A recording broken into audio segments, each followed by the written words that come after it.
Ils l'ont conduite au milieu du désert du Nevada et ils l'ont jetée sur une parcelle de terre sans électricité, sans eau et sans espoir. Ils pensaient que c'était une condamnation à mort. Ils ignoraient que sous cette couche de sable aride se cachait un secret qui pourrait détruire toute leur famille, et la femme qu'ils avaient rejetée allait devenir le plus grand cauchemar de leur vie. Le vieux camion s'est arrêté au milieu d'une route de terre rouge qui traversait le désert du Nevada. Son moteur a grondé avant de se taire dans un silence presque terrifiant. Le soir tombait sur la région, colorant tout le ciel d'un rouge flamboyant, comme une traînée de sang séché sur un drap blanc. La portière du camion s'est ouverte. Un homme au visage froid comme la pierre en est descendu. Il traînait derrière lui une jeune femme en robe de deuil noire et froissée. Il n'a pas dit un mot. Il l'a seulement poussée au sol, à côté de 3 caisses rouillées de conserve et d'un bidon d'eau en plastique de 5 litres. Elle est tombée lourdement, ses genoux heurtant le gravier et la pierre, mais aucun son n'a franchi ses lèvres. L'homme est remonté dans le camion, a claqué la portière, et le véhicule a démarré en trombe. Comme si cet endroit était une terre maudite où personne n'oserait rester une seconde de plus. La poussière rouge s'est soulevée en un épais nuage, tel un rideau de fumée. Elle a estompé la silhouette du camion qui s'éloignait de plus en plus, jusqu'à disparaître complètement à l'horizon. Meredith Ashford, âgée de 27 ans, était à genoux dans le vide. Elle a regardé le dernier ruban de poussière rouge se dissoudre dans l'air. Elle ne les a pas appelés, n'a pas couru après le camion, n'a pas supplié. Tout cela n'avait plus aucun sens depuis 2 semaines, depuis le moment où le cercueil de Wesley avait été descendu dans la terre froide. Elle s'est relevée lentement et a épousseté ses genoux, même si elle savait que ce geste ne changeait rien. La robe noire qu'elle avait portée à l'enterrement de son mari était maintenant couverte de sable du désert. Ses cheveux châtains foncés étaient emmêlés par le vent et la sueur, et ses yeux gris-bleu étaient aussi vides que 2 puits sans fond. Elle a regardé autour d'elle, essayant de comprendre où elle se trouvait. Mais tout ce qu'elle voyait, c'était du sable, des rochers, des cactus épineux, et un silence si profond qu'il semblait étouffer l'air lui-même. Il n'y avait pas âme qui vive, pas le moindre son, seulement le vent du désert qui soufflait, chargé de la chaleur accumulée de la longue journée, et le froid qui commençait déjà à s'insinuer depuis l'horizon et, devant Meredith, à peut-être 50 mètres, se dressait une structure en ruine. Elle était à moitié engloutie par l'obscurité qui tombait rapidement. Ses murs en béton étaient largement fissurés. Le toit en métal rouillé était plein de trous. Les fenêtres avaient depuis longtemps perdu leurs vitres, et la porte d'entrée pendait de travers, retenue par une seule charnière corrodée. On aurait dit une ancienne station-service ou un garage automobile. Mais l'endroit était abandonné depuis très longtemps, peut-être depuis des décennies. C'était le lieu que la famille de son mari avait choisi pour se débarrasser d'elle. Le lopin de terre qu'ils appelaient un cadeau pour une veuve sans enfant, sans droit de succession et sans valeur. Ils pensaient que c'était une condamnation à mort qui ne nécessitait aucun verdict oral, une façon pour elles de disparaître de leur vie sans laisser la moindre trace. Meredith n'a pas pleuré. Ses larmes s'étaient taries 2 semaines plus tôt, alors qu'elle se tenait près de la tombe de Wesley, entourée de gens qui se disaient sa famille. Pourtant, aucun d'entre eux ne s'était soucié de s'approcher pour lui offrir ne serait-ce qu'un mot de réconfort. Elle avait pleuré quand on lui avait arraché la Rolex de Wesley devant tout le monde. Elle avait pleuré quand on l'avait poussé dans le camion à 5 heures du matin, sans un au revoir, sans un regard de pitié. Mais maintenant, il ne restait plus rien. Ses larmes avaient disparu. La seule chose qui demeurait dans sa poitrine était un vide immense, aussi froid que le désert qui l'entourait. Le soleil a complètement disparu sous l'horizon. Le ciel est passé du rouge flamboyant à un violet noir profond, comme un bleu qui s'étend sur la peau. Les premières étoiles ont commencé à apparaître, scintillant froidement au-dessus d'elle, indifférentes au sort de la petite femme seule dans le désert infini. Le vent de la nuit a commencé à souffler plus fort, apportant avec lui le froid mordant de la terre désolée. Quelque part dans l'obscurité, un coyote a commencé à hurler. Le son était long et fin, comme le cri de deuil d'une âme perdue. Meredith a baissé les yeux vers les 3 caisses de conserve et le bidon d'eau à ses pieds. Puis elle a levé son regard vers le bâtiment en ruine devant elle. Elle se demandait si elle survivrait à cette nuit, ou si le désert du Nevada l'engloutirait tout entière, comme l'avait espéré la famille de son mari. Mais au fond de ses yeux vides, une petite étincelle avait commencé à vaciller. Ce n'était pas de l'espoir. Pas encore. C'était un refus. Un refus de devenir une victime. Un refus de leur donner ce qu'ils voulaient. Elle n'allait pas mourir ici. Pas maintenant, pas comme ça. Si vous voulez savoir ce que cette femme abandonnée va faire pour survivre, appuyez sur j'aime et partagez cette vidéo dès maintenant. N'oubliez pas de vous abonner à notre chaîne pour ne pas manquer les prochains épisodes dramatiques. Cette histoire ne fait que commencer. 3 jours avant d'être chassée dans le désert, Meredith se tenait dans une petite église à la périphérie de Las Vegas. Elle fixait le cercueil en chêne posé devant l'autel. Wesley Tully, son mari, l'homme qui l'avait sauvée de la rue, lui avait appris à lire les livres de contes et lui avait promis de la protéger pour le reste de sa vie, gisait maintenant immobile à l'intérieur. La lumière des bougies tremblait sur les visages de ceux qui étaient venus à l'enterrement. Pourtant, Meredith ne pouvait trouver la moindre trace de chaleur dans leurs yeux.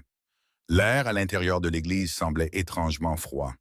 Les gens se tenaient en petits groupes, chuchotant entre eux. De temps en temps, ils jetaient un coup d'œil vers elle avant de se détourner, comme si elle était une étrangère qui s'était égarée dans le deuil de quelqu'un d'autre.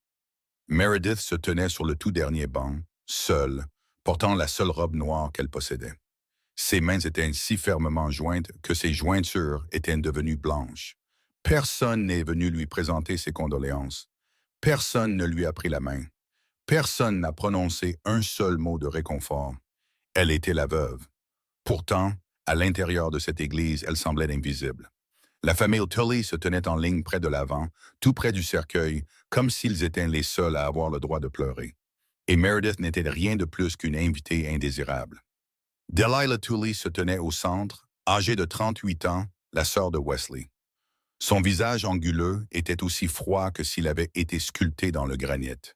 Elle ne pleurait pas. Il n'y avait même pas la moindre trace de chagrin sur son visage soigneusement maquillé. À côté de Delilah se tenait Conrad Tully, son mari, âgé de 42 ans. C'était un homme corpulent, au visage rougeau et aux petits yeux fuyants qui allaient et venaient, comme s'il était toujours en train de calculer quelque chose.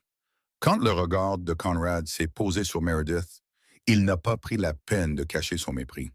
Il l'a regardé comme on regarderait un rat qui se serait glissé dans un banquet élégant. Meredith a baissé les yeux et a essayé de se concentrer sur le cercueil, sur le visage paisible de Wesley tel qu'elle le gardait en mémoire. Mais le sentiment d'être isolée et détestée s'accrochait à elle comme une ombre qui ne voulait pas partir. Après la fin du service, Meredith a suivi la famille Tully jusqu'à leur domaine, l'endroit même où Wesley lui avait dit un jour qu'il ne voulait jamais retourner. Le manoir se dressait dans un quartier aisé, entouré de hauts murs et de solides grilles en fer, comme une forteresse coupée du monde extérieur. À l'intérieur, il y avait un mobilier luxueux, des peintures coûteuses accrochées aux murs et des regards froids qui la dévisageaient de toutes parts. Meredith a été conduite dans un grand salon où toute la famille était déjà réunie. Delilah était assise au centre, dans un fauteuil de velours rouge, telle une reine sur son trône. Conrad se tenait à côté d'elle, les bras croisés sur sa poitrine. Les autres étaient assis dans la pièce, dispersés ici et là. Chacun d'eux regardait Meredith avec une sorte d'anticipation hostile. Delilah a parlé la première, sa voix froide et tranchante comme une lame. Elle a dit que c'était une réunion de famille pour discuter des biens de Wesley et que Meredith devait comprendre sa place. Meredith a ouvert la bouche pour dire quelque chose, mais Delilah a levé la main et l'a interrompu. Elle a déclaré que Meredith n'avait aucun droit ici car elle ne portait pas une seule goutte de sang Tully. Toi n'avait donné aucun enfant à Wesley, et aux yeux de la loi, elle n'était rien de plus qu'une femme qui avait un jour partagé le lit du frère de Delilah. Ces mots ont frappé Meredith comme des couteaux plantés droit dans son cœur. Pourtant, elle s'est forcée à se tenir droite, s'est forcée à ne pas s'effondrer devant ces gens. Puis Conrad s'est avancé, ses petits yeux humides brillant d'une joie cruelle. Il s'est arrêté devant Meredith et a regardé son poignet, où la Rolex de Wesley reposait encore. Wesley avait porté cette montre pendant 10 ans, et avant de mourir, il l'avait enlevée et l'avait placée dans la main de Meredith, lui disant que c'était la seule chose qu'il voulait qu'elle garde. Mais Conrad ne s'en souciait pas. Il a saisi le poignet de Meredith et lui a arraché la montre alors qu'elle luttait pour la retenir. Meredith a crié et l'a supplié, disant que c'était le souvenir de Wesley, la seule chose qui lui restait de lui. Mais Conrad a seulement éclaté d'un rire moqueur, a glissé la montre dans la poche de sa veste de costume et a dit que c'était une propriété familiale et que Meredith n'avait le droit de posséder rien qui leur appartienne. Personne dans la pièce n'a pris sa défense. Personne n'a même semblé dérangé par ce que Conrad avait fait. Ils ont simplement regardé, comme s'ils assistaient à une pièce de théâtre ennuyeuse dont ils connaissaient la fin depuis le début. Delilah s'est levée de sa chaise et s'est approchée de Meredith, la toisant avec un dégoût non dissimulé. Elle a annoncé que la famille avait décidé de donner à Meredith un lopin de terre. Un endroit où elle pourrait recommencer sa vie sans les déranger davantage. Meredith est restée stupéfaite, incapable de comprendre ce que Delilah voulait dire. Un lopin de terre où? Quel genre d'endroit? Delilah a souri, et son sourire était froid comme la glace. Elle a dit que c'était une petite parcelle au milieu du désert, une terre dont la famille n'avait aucune utilité, et qu'il considérait cela comme le dernier acte de bonté qu'il lui offrirait jamais. Au moins, elle aurait un endroit où vivre, ou un endroit où mourir, selon son choix. Meredith a regardé autour de la pièce, cherchant un visage sympathique. Une personne qui pourrait se lever et dire que c'était au-delà de la cruauté, au-delà de l'acceptable. Mais tout ce qu'elle a vu, c'était de l'indifférence, du mépris et une sorte de satisfaction cachée derrière des expressions hypocrites. Cette nuit-là, Meredith était allongée dans la petite chambre d'amis qu'on lui avait permis d'utiliser pour le moment. Elle fixait le plafond et la vérité brutale s'est finalement imposée à elle. Aux yeux de la famille Tully, elle n'avait jamais été l'une des leurs. Elle n'était pas une veuve ayant besoin de réconfort. Elle était un déchet à jeter, une tâche à effacer, un fardeau à éliminer. Wesley l'avait protégée de son vivant, mais maintenant il était parti et il n'y avait plus personne pour la soutenir. Tôt le lendemain matin, avant le lever du soleil, Meredith a été réveillée par un coup à la porte.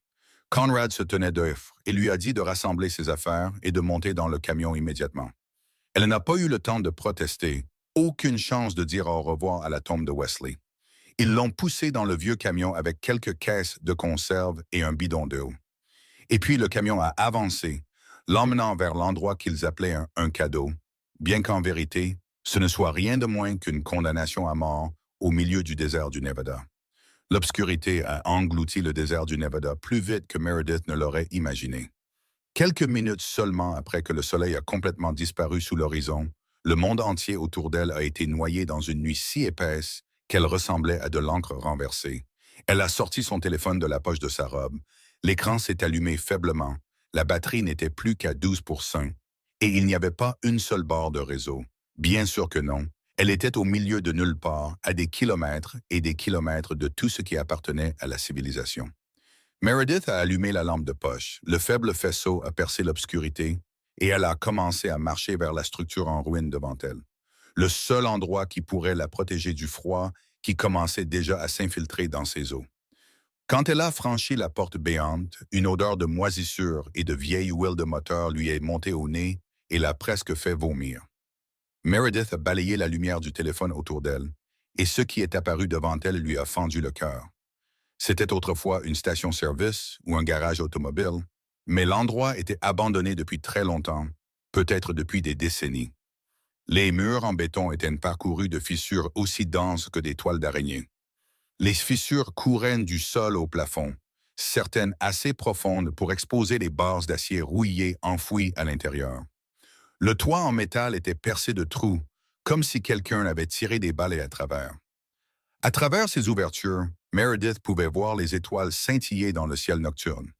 Les fenêtres avaient disparu depuis longtemps, ne laissant que des cadres en fer tordu. Le vent de la nuit passait librement à travers eux, apportant un froid qui coupait la peau. Sur le sol en béton sale, des déchets et des débris cassés étaient éparpillés partout. De vieilles taches d'huile s'étalaient en forme étrange sous la faible lueur de la lampe de poche. Meredith s'est avancée plus loin à l'intérieur, cherchant quoi que ce soit qui puisse encore être utile. Dans le coin le plus éloigné du garage se trouvait un vieux pick-up, mort sur place, enseveli sous la poussière et les toiles d'araignée. Ses pneus étaient à plat, le pare-brise fissuré, la carrosserie rongée par la rouille. Elle a ouvert la portière et le métal a gémi d'un son strident et sinistre, puis elle s'est penchée à l'intérieur. Le siège était déchiré, le volant épais de poussière et la clé était toujours dans le contact. comme si le dernier propriétaire était parti à la hâte et n'était jamais revenu. Meredith a essayé de la tourner, mais rien ne s'est passé. Pas un son, pas le moindre signe de vie. Ce camion était mort depuis longtemps, tout comme son espoir. Elle laisse retourner vers les affaires que la famille Tully avait jetées d'à côté d'elle. 3 caisses rouillées de conserve, un bidon d'eau en plastique de 5 litres et rien d'autre. Meredith s'est assise sur le sol en béton glacial et a vérifié chaque caisse. Des haricots, du maïs et de la viande en conserve, tout proche de la date d'expiration. Le bidon d'eau était plein, mais 5 litres ne dureraient pas longtemps dans la chaleur du désert. Ils avaient calculé soigneusement, lui donnant juste assez pour prolonger son désespoir, mais pas assez pour la maintenir en vie. Ce n'était pas un cadeau. C'était une lente condamnation à mort. L'écran de son téléphone a affiché un avertissement de batterie faible, puis s'est éteint, plongeant Meredith dans l'obscurité la plus totale.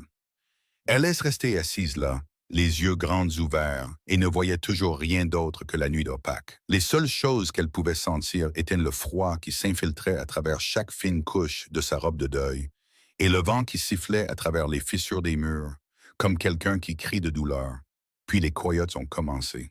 Au début, ce n'était qu'un hurlement solitaire quelque part au loin. Puis d'autres voix se sont élevées, se joignant en un chœur glaçant de chasseurs nocturnes. Meredith s'est recroquevillée, pressant son dos contre le mur du coin, serrant ses genoux contre sa poitrine, essayant de conserver le peu de chaleur qui restait dans son corps. Elle a trouvé une bâche sale dans un coin du garage, quelque chose qui avait probablement servi à couvrir des machines. Elle s'en est enveloppée comme d'une couverture de fortune. L'odeur de moisissure et de vieille huile s'est élevée autour d'elle, mais Meredith n'avait plus la force de s'en soucier. Elle s'est allongée sur le béton glacial et s'est blottie comme une enfant effrayée, essayant de ne pas pleurer. Ses larmes s'étaient taries depuis longtemps, et elle savait que pleurer ne changerait rien. Dans l'obscurité, les souvenirs sont revenus comme la marée. Elle a pensé à Wesley. Elle a pensé aux nuits où il s'asseyait à côté d'elle dans leur petit appartement à la périphérie de Las Vegas, lui apprenant patiemment à lire les chiffres dans les livres de comptes. Wesley lui disait que la connaissance était la seule arme que personne ne pourrait jamais lui enlever. Que peu importe d'où elle venait, peu importe à quel point la vie l'avait traitée cruellement, tout ce qu'elle apprenait lui appartiendrait toujours. Il avait cru en elle quand personne d'autre ne le faisait. Il l'avait aimée quand elle savait à peine comment s'aimer elle-même. Le vent hurlait plus fort, s'infiltrant à travers les fissures du mur, transportant le froid profond du désert et les hurlements lointains de la meute de coyotes. Meredith est restée là, les yeux ouverts dans le noir, se demandant si Wesley avait su que sa famille la traiterait de cette façon. Avait-il prévu qu'au moment où il fermerait les yeux, tout lui serait arraché et qu'elle serait jetée comme un objet qui avait perdu sa valeur? S'il l'avait su, pourquoi n'avait-il rien préparé pour elle? Ou peut-être l'avait-il fait, et elle ne l'avait tout simplement pas encore trouvé. La question tournait sans fin dans son esprit. Sans réponse, seulement le silence étouffant de la nuit du désert. Meredith a levé la main devant son visage, mais elle ne pouvait rien voir dans l'épaisseur de l'obscurité. Sa main était vide. La montre de Wesley avait disparu. Son alliance aussi, on la lui avait prise lorsqu'on préparait son corps pour l'enterrement. Il ne restait rien. Elle n'avait plus rien maintenant, sauf son souffle, le cœur qui battait encore dans sa poitrine, et le refus de mourir comme un animal abandonné dans cette terre désolée. La nuit fut longue et terriblement froide, mais quelque part à l'intérieur de Meredith, un petit feu avait commencé à brûler. Ce n'était pas le feu de l'espoir. Pas encore. C'était le feu de la colère, de la défiance, d'une détermination féroce à ne pas leur donner ce qu'ils voulaient. Le soleil s'est levé sur le désert du Nevada comme une boule de feu géante, brûlant tout dès ses premiers rayons. Meredith a ouvert les yeux, son corps endolori par une nuit passée sur le sol en béton, ses lèvres sèches et gercées, sa gorge brûlante de soif. Elle est restée allongée un moment, fixant le toit en métal criblé de trous où la lumière du soleil se déversait dans faisceaux aveuglants. Une partie d'elle voulait rester immobile, voulait fermer les yeux et laisser le désert l'engloutir comme la famille Tully l'avait prévu. Mais alors le visage de Delilah lui est apparu en esprit, ce sourire froid sur ses lèvres quand elle a dit que c'était l'endroit où Meredith mourrait. Et quelque chose à l'intérieur d'elle s'est enflammé. Pas l'espoir, mais la colère pure. Elle ne mourrait pas ici. Elle ne leur donnerait pas cette satisfaction. Meredith s'est mise debout, ses jambes tremblantes, sa tête tournant, mais elle s'est levée. Pendant les 2 premiers jours, Meredith a fouillé chaque recoin du garage en ruine. Elle a trouvé une vieille boîte à outils rouillée sous le pick-up mort. À l'intérieur se trouvaient quelques clés, des tournevis et un petit marteau. Dans la réserve à l'arrière, enfoui sous des bâches pourries et des tas d'ordures, elle a découvert 3 autres bouteilles d'eau en plastique avec leurs bouchons encore scellés. Peut-être oubliées là il y a de nombreuses années. L'eau était tiède et avait un léger goût de plastique, mais elle était encore potable. Meredith a soigneusement rangé ses bouteilles dans le coin le plus frais qu'elle a pu trouver, sachant que chaque goutte d'eau dans ce désert brutal était aussi précieuse que de l'or. La découverte la plus importante est survenue tard dans l'après-midi du 2e jour. Alors qu'elle marchait derrière le garage, elle a remarqué une trappe en béton presque à plat sur le sol, recouverte de sable et d'herbes sèches.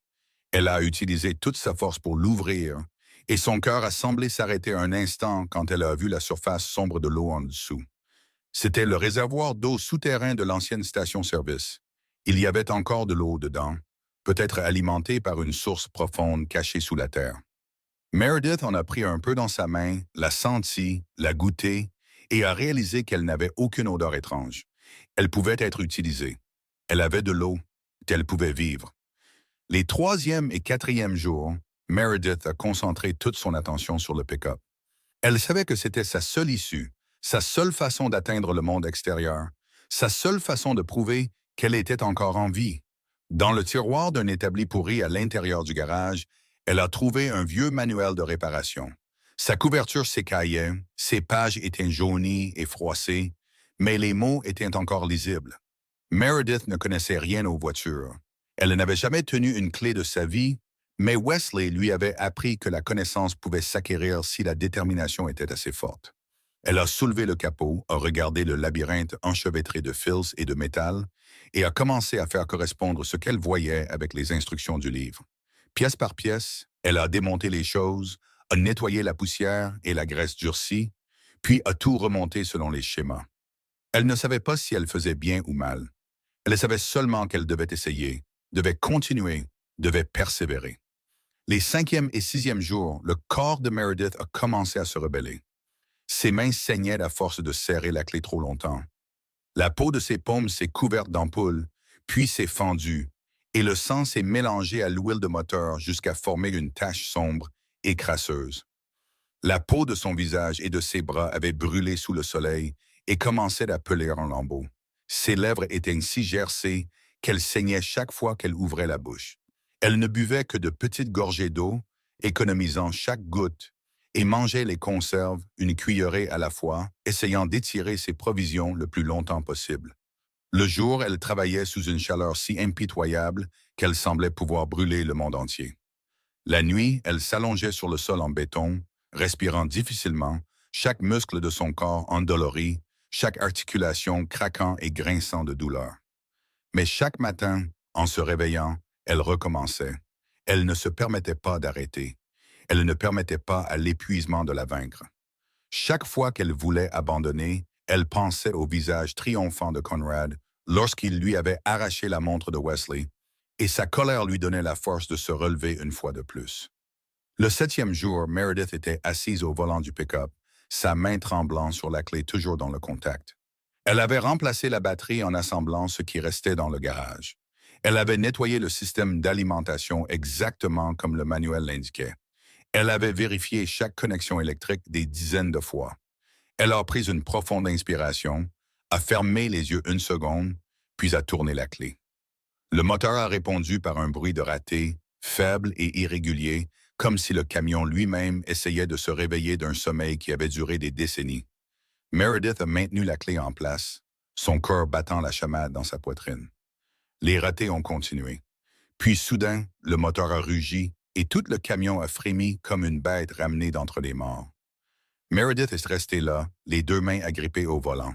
Et pour la première fois depuis l'enterrement de Wesley, des larmes ont coulé de ses yeux. Pas de chagrin, pas de désespoir, mais de la prise de conscience écrasante qu'elle pouvait survivre.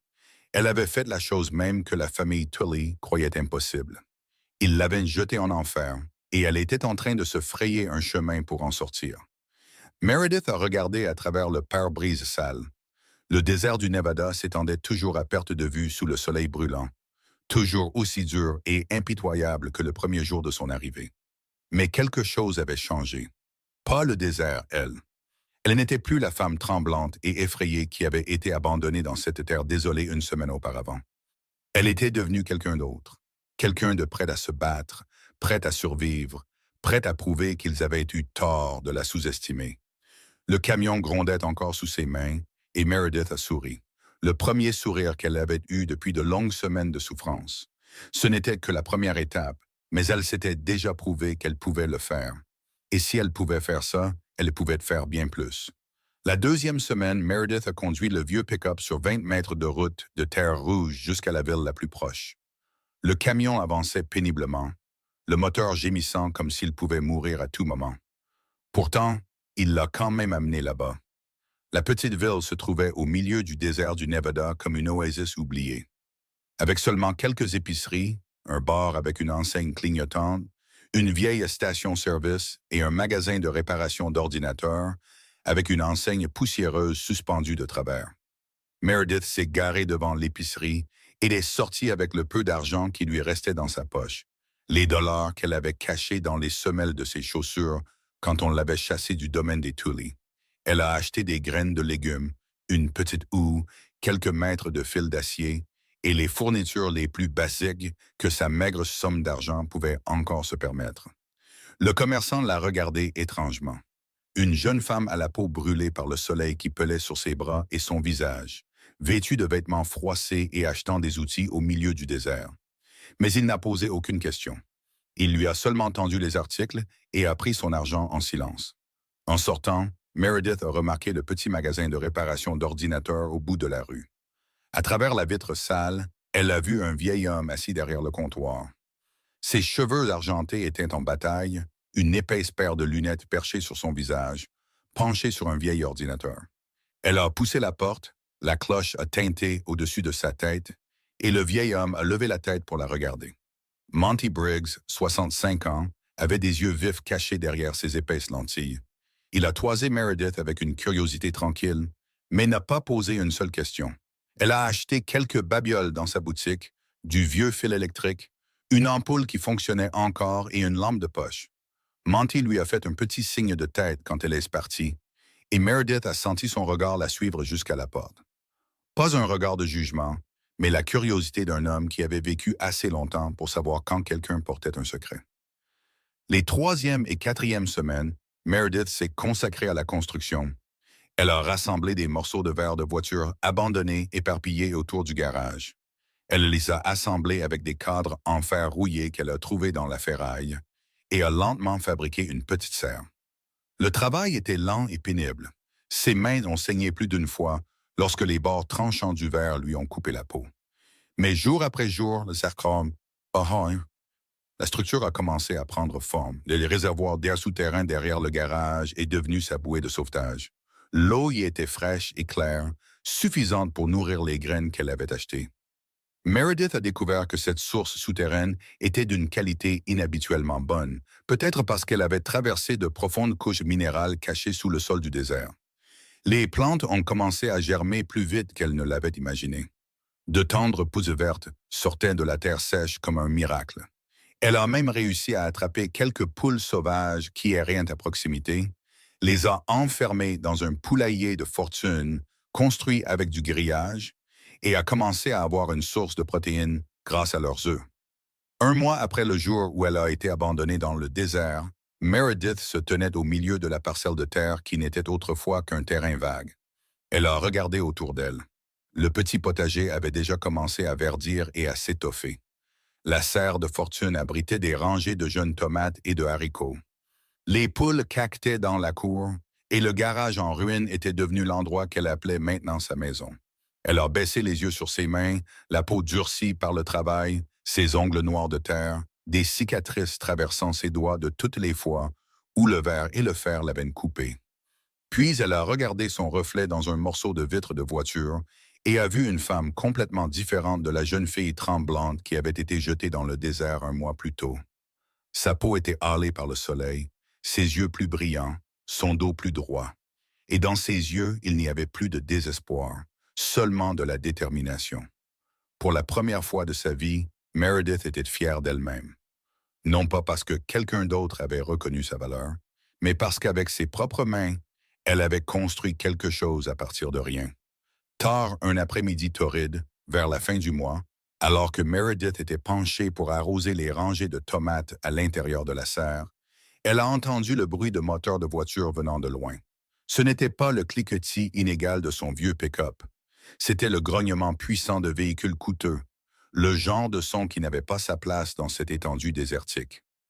Elle s'est redressée lentement, a levé une main pour se protéger les yeux du soleil éclatant et a regardé vers la route de terre rouge menant au garage. La poussière tourbillonnait au loin, et de ce nuage de terre rouge, deux villages noirs et brillants ont émergé, glissant vers l'avant aussi doucement que des panthères en chasse. Ces véhicules étaient trop polis, trop luxueux, trop étrangers au paysage en ruine qui l'entourait, et Meredith a senti son cœur commencer à battre plus vite. Qui conduirait des voitures comme ça dans un endroit pareil? Et que pouvait-il bien lui vouloir? Le convoi s'est arrêté à environ 20 mètres du garage. Les moteurs se sont tus et le silence s'est de nouveau installé sur la région. La portière du premier véhicule s'est ouverte et un homme en est sorti. Meredith a retenu son souffle au moment où elle l'a vu. Il mesurait environ 1,88 m, était large d'épaules, avec un corps qui semblait avoir été taillé dans la pierre. Il y avait une sorte de puissance en lui qu'elle n'avait jamais ressentie chez personne auparavant, pas même chez les riches membres de la famille Tully.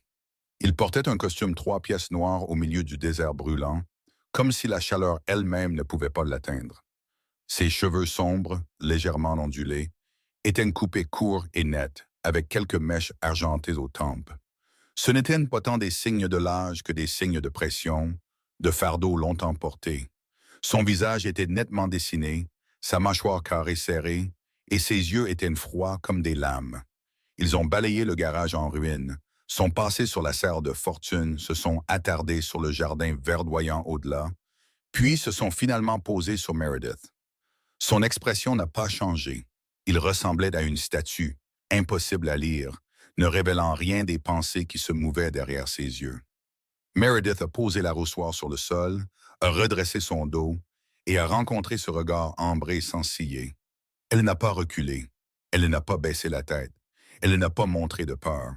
Elle était habituée aux menaces, aux regards méprisants, à être regardée de haut. Si cet homme était venu chercher des ennuis, elle ne céderait pas facilement. Mais elle a alors remarqué quelqu'un d'autre qui sortait du véhicule.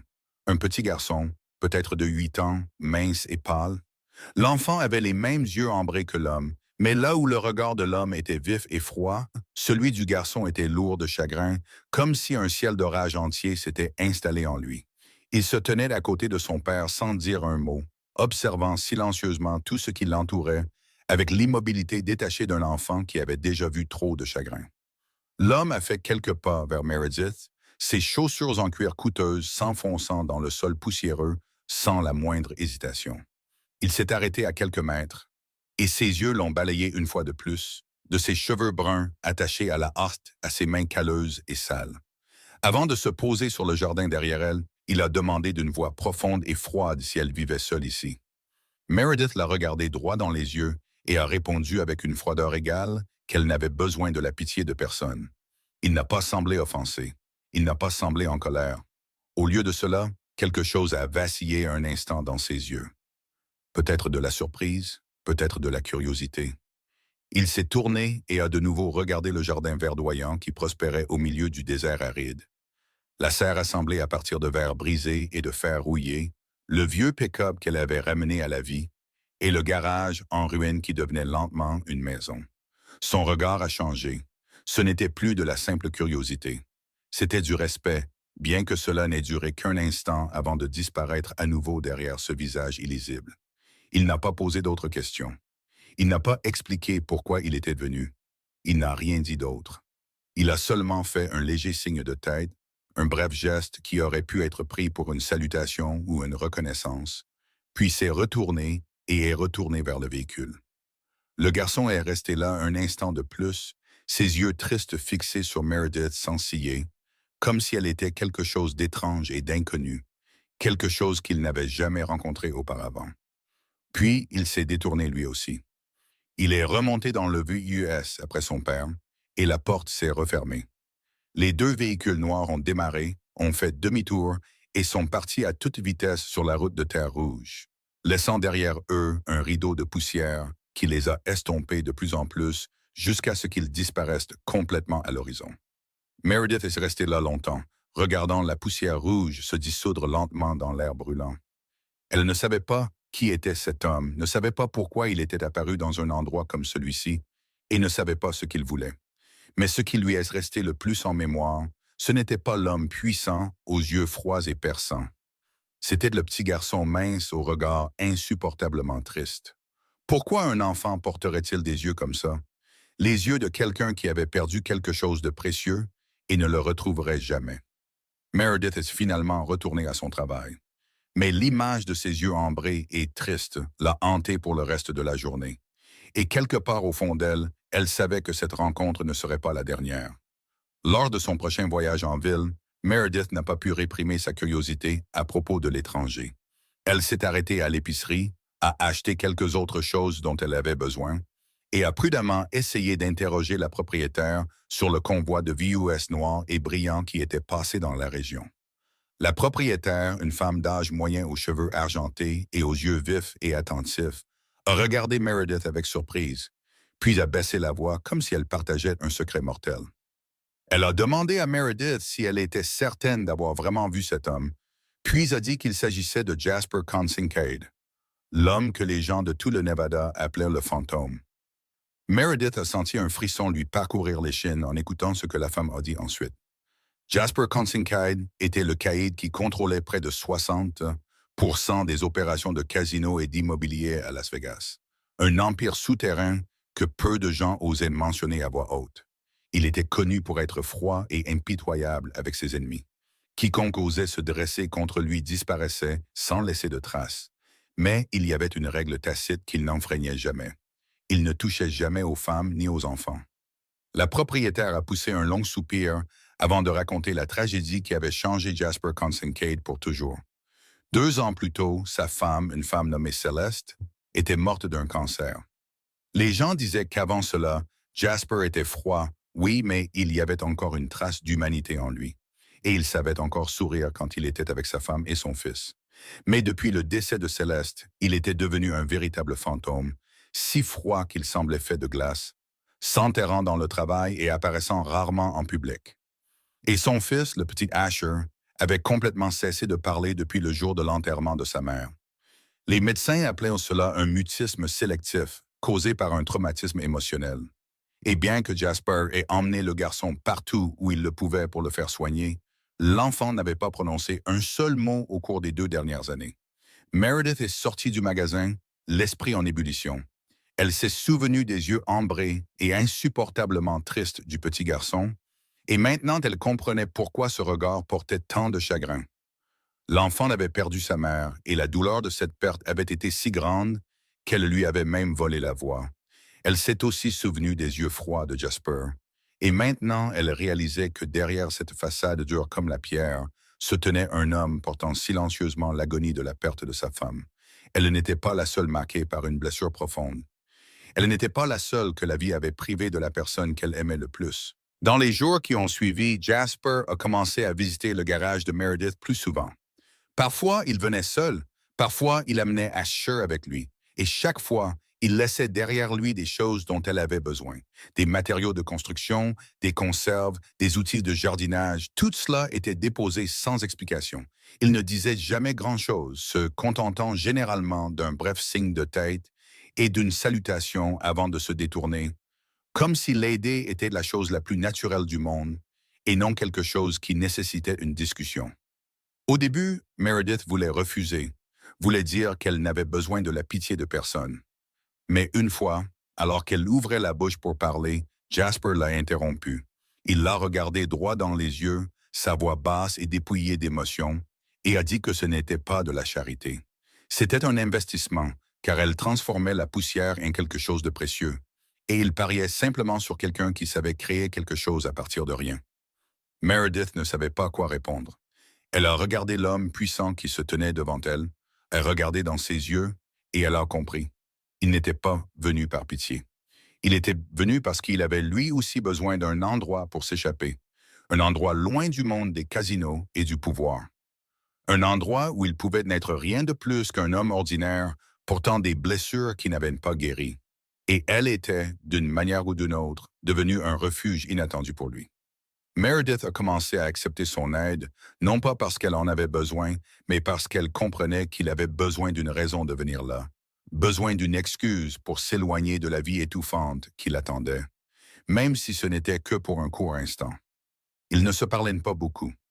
Parfois, ils s'asseyaient simplement en silence, regardant le coucher de soleil descendre sur le désert. Parfois, ils n'échangeaient que quelques mots brefs sur le temps ou les récoltes. Mais à l'intérieur de ce silence, quelque chose commençait à prendre forme. Un fil invisible reliant deux personnes marquées par le même type de blessure. Ils n'avaient pas besoin de le dire à voix haute, ils n'avaient pas besoin d'expliquer. La simple présence de l'autre suffisait. Deux étrangers, deux destins tragiques et une parcelle de terre aride au milieu du désert étaient devenus l'endroit où ils trouvaient du réconfort sans jamais l'avoir cherché. Chaque fois que Jasper venait en visite, Asher accompagnait son père. Pourtant, il ne participait jamais à aucune conversation.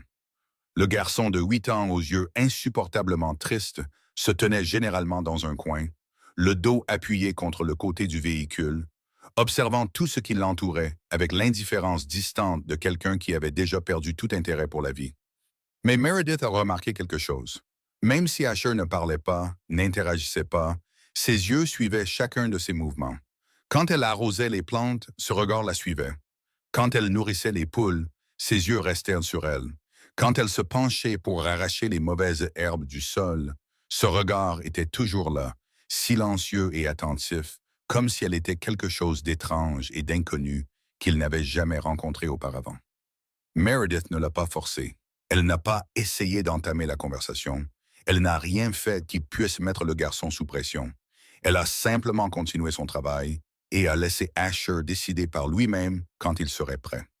Un après-midi doux et ensoleillé, alors que Meredith nourrissait les poules à côté du poulailler, elle a entendu de légers pas derrière elle. Elle ne s'est pas retournée. Elle n'a pas montré de surprise. Elle a simplement continué à disperser de la nourriture pour les oiseaux. Asher s'est arrêté à quelques pas et est resté là en silence, sa sœur. Ses yeux étaient fixés sur les poules qui caquetaient et se pressaient les unes contre les autres pour les graines de maïs.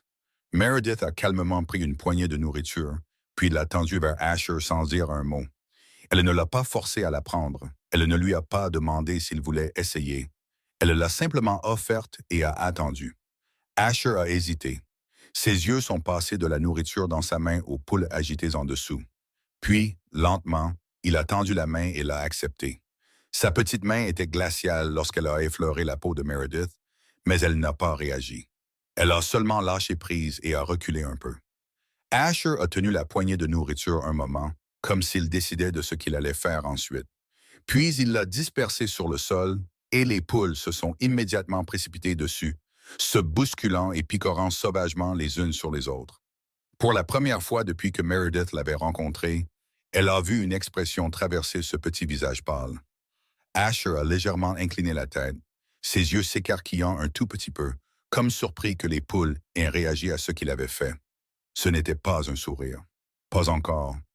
Mais c'était une petite lueur dans ses yeux tristes, comme le premier rayon de soleil perçant des nuages noirs après une longue tempête. Dans les jours qui ont suivi, Asher a commencé à s'approcher de Meredith de son propre chef. Il ne parlait toujours pas, mais il a commencé à l'aider dans le jardin à sa manière. Il pointait d'une plante, hochait la tête vers une autre, fronçait les sourcils en voyant des mauvaises herbes, et laissait échapper un petit rire léger quand Meredith comprenait ce qu'il voulait dire. Il communiquait sans mots, par des regards, des gestes, par une compréhension silencieuse qui n'avait besoin d'aucune explication. Meredith a découvert qu'Asher aimait particulièrement les plantes de tomates, maintenant lourdes de fruits. Il pouvait rester là des heures à regarder les petites tomates passer lentement du vert au rouge. Un après-midi, Alors qu'elle lui apprenait à arroser les plantes correctement, Asher est soudainement souri. C'était un petit sourire, fugace. Juste une brève touche sur ses lèvres pâles avant de disparaître. Mais c'était réel. Le premier vrai sourire que Meredith avait vu de lui depuis le jour de leur rencontre. Jasper se tenait à distance, le dos appuyé contre le VUS noir, observant la scène. Ses pas se sont ralentis et ses yeux ont changé un bref instant quand il a vu son fils sourire. Il n'a pas dit un mot. Il ne s'est pas approché. Il est seulement resté là en silence. Mais Meredith pouvait sentir le changement dans son regard. Ce n'était plus le regard d'un puissant caïd inspectant une propriété. C'était le regard d'un père assistant à un miracle qui arrivait à son enfant. La chose même qu'il avait passé 2 années désespérées à chercher. Meredith s'est agenouillée à côté du parterre de tomates et a montré à Asher comment savoir quand le fruit était assez mûr pour être cueilli. Elle parlait doucement, sa voix calme, presque comme si elle se parlait à elle-même, disant qu'une plante avait besoin de temps pour pousser, avait besoin d'eau et de soins, et ne pouvait pas être forcée à porter des fruits avant d'être prête. Puis elle a levé les yeux vers le garçon et a dit que les gens étaient pareils, que la guérison prenait du temps et que personne n'avait le droit de le forcer à parler avant qu'il ne soit prêt. Asher l'a regardé, ses yeux clignant, ses lèvres s'entr'ouvrant comme s'il voulait dire quelque chose. Meredith a attendu. Elle ne l'a pas pressé. Elle n'attendait rien. Elle l'a seulement regardé avec une douceur qu'elle ne croyait plus posséder après tant de longs mois à s'endurcir. Asher n'a pas parlé. Le garçon s'est détourné et est retourné vers son père qui l'attendait près du véhicule. Mais avant de partir, il s'est arrêté une brève seconde. Il s'est retourné et a pris la main de Meredith dans la sienne. Juste un court instant. Cette petite main s'est refermée fermement sur sa main rugueuse, comme un merci qui n'avait pas besoin de mots. Puis, il a lâché prise, a couru vers son père, est monté dans le véhicule et a disparu derrière le rideau de poussière rouge. Meredith est restée là, regardant la petite silhouette d'Asher, jusqu'à ce que le véhicule disparaisse à l'horizon. Ses mains gardaient encore la chaleur de l'endroit où il l'avait touché, et elle a senti quelque chose s'adoucir dans sa poitrine, comme si une épaisse couche de glace commençait lentement à fondre après un long hiver. Elle avait pensé que son cœur était mort avec Wesley. Elle avait pensé qu'elle n'avait plus la force de s'occuper de qui que ce soit. Mais ce petit garçon silencieux aux yeux tristes avait touché l'endroit en elle qu'elle croyait scellé à jamais. Et Meredith savait que sa vie changeait d'une manière qu'elle n'avait jamais prévue. Tard cette nuit-là, alors que tout le désert était noyé dans l'obscurité et que le vent hurlait à travers les fissures des murs, Meredith a décidé de réparer le système électrique du garage. Elle avait trouvé un vieux générateur dans le tas de ferraille et voulait le connecter au câblage qui avait été laissé depuis l'époque où la station-service était encore en activité. Le faible faisceau de sa lampe de poche a glissé sur le mur en béton fissuré. En suivant les vieux fils à la recherche du boîtier de disjoncteur principal, elle l'a découvert enfoui profondément dans une niche murale à l'arrière, caché derrière une planche de bois pourri. Meredith a utilisé un tournevis pour dégager la planche. Et quand elle a regardé à l'intérieur du vieux boîtier de disjoncteur épais de toile d'araignée, elle a vu quelque chose qui n'avait rien à y faire. Un ordinateur portable couvert de poussière était soigneusement rangé dans un coin du boîtier, comme si quelqu'un l'avait délibérément caché là. Meredith l'a soulevé avec précaution, a essuyé l'épaisse couche de poussière sur sa surface et a réalisé que c'était un ordinateur assez moderne, pas une relique des années où la station-service fonctionnait encore. Elle a essayé de l'allumer, mais l'écran était brisé et seul le faible clignotement du voyant d'alimentation montrait que le disque dur était encore en vie. Son cœur a commencé à battre plus vite. Un étrange instinct lui disait que cet ordinateur portable cachait quelque chose d'important, quelque chose que quelqu'un avait voulu enterrer pour toujours. Le lendemain matin, Meredith est allée en ville et s'est rendue directement au magasin de réparation d'ordinateurs de Monty Briggs. Le vieil homme aux cheveux argentés en bataille était assis derrière le comptoir, ses yeux vifs derrière d'épaisses lunettes se levant lorsqu'elle est entrée. Meredith a posé l'ordinateur portable sur le comptoir et a dit qu'elle l'avait trouvé dans le garage et voulait savoir ce qu'il y avait à l'intérieur. Monty a regardé l'ordinateur portable, puis elle, et a demandé exactement où elle l'avait trouvé. Meredith lui a raconté, et le vieil homme a hoché lentement la tête et a dit qu'il pouvait jeter un œil. Il a commencé à démonter l'ordinateur portable, a connecté le disque dur à son propre ordinateur et a commencé à extraire les données. Meredith s'est assise et a attendu, son cœur battant fort dans sa poitrine sans même comprendre pourquoi. Quelques heures plus tard, Monty a levé la tête, ses yeux écarquillés derrière ses épaisses lunettes, son visage un peu pâle. Il a fait signe à Meredith de s'approcher et a pointé l'écran de l'ordinateur. Meredith s'est avancée, a regardé le moniteur et a vu des centaines de fichiers de documents organisés en dossiers. Monty en a ouvert quelques-uns et a expliqué qu'il s'agissait de transactions financières, ce qui ressemblait à des preuves de blanchiment d'argent à grande échelle sur une période de 10 ans. Quand il a ouvert un autre dossier, Meredith a vu des enregistrements vidéo de réunions secrètes. Et dans ces enregistrements, elle a reconnu le visage de Conrad Tully alors qu'il serrait la main d'homme en costume coûteux et échangeait d'épaisses enveloppes. Son cœur a semblé s'arrêter lorsque la signification de ce qu'elle voyait l'a submergée. La famille Tully, les gens qui se disaient des propriétaires d'entreprises respectables, étaient en vérité une organisation criminelle blanchissant de l'argent à une échelle massive. Mais ce qui a laissé Meredith figée sur place, ce n'étaient pas les fichiers de transactions ou les vidéos de corruption. Monty a ouvert un dernier fichier vidéo simplement intitulé avec la date de la mort de Wesley. L'écran s'est rempli d'un enregistrement nocturne. De mauvaise qualité, mais assez clair pour que chaque horreur soit comprise. Une route déserte dans le désert. Une voiture arrêtée sur le bord de la route. 2 hommes costauds traînant un autre homme hors du véhicule. Meredith a reconnu l'homme qu'on emmenait. C'était Wesley, son mari, avec ses cheveux bruns, la chemise blanche qu'il aimait porter, et sa façon familière de bouger, une façon qu'elle aurait reconnue n'importe où dans le monde. Wesley a été poussé à genoux sur la route, les mains liées dans le dos, puis un autre homme est entré dans le cadre. Conrad Tully se tenait là, son visage lourd éclairé par les phares, ses yeux regardant Wesley avec mépris. Conrad a parlé, sa voix claire à travers le microphone d'enregistrement, disant que Wesley en savait trop, qu'il avait prévu de trahir la famille et que c'était le prix qu'il devait payer. Wesley a dit quelque chose que Meredith n'a pas pu entendre clairement, peut-être plaidant, peut-être résistant. Mais Conrad a seulement secoué la tête, puis a fait un signe de tête à l'un des 2 hommes costauds. L'écran est devenu noir et un son sec et craquant a retenti, un son que Meredith a reconnu pour ce qu'il était, mais qu'elle ne pouvait supporter de nommer. La vidéo s'est terminée. Le moniteur est revenu au noir. Le silence est tombé sur le petit magasin de réparation. Meredith est restée assise là sans bouger, sans faire de bruit. Des larmes coulaient sur son visage, mais elle n'a pas sangloté, n'a pas crié, ne s'est pas effondrée. Elle est seulement restée assise à fixer l'écran sombre. Tandis que dans son esprit, elle voyait Wesley à genoux sur cette route déserte et entendait la voix de Conrad résonner comme un glas. Son mari n'était pas mort dans un accident de voiture comme la famille Tully l'avait prétendu. Son mari avait été assassiné, exécuté par sa propre famille parce qu'il en savait trop sur leurs crimes. Et ils avaient gardé ce secret. Ils l'avaient regardé pleurer à l'enterrement. Ils lui avaient volé la montre de Wesley juste devant elle. Ils l'avaient jeté dans le désert pour mourir, tout en sachant qu'ils étaient eux-mêmes les tueurs. Monty n'a pas dit un mot. Il a seulement posé sa vieille main sur l'épaule de Meredith, un geste silencieux de réconfort.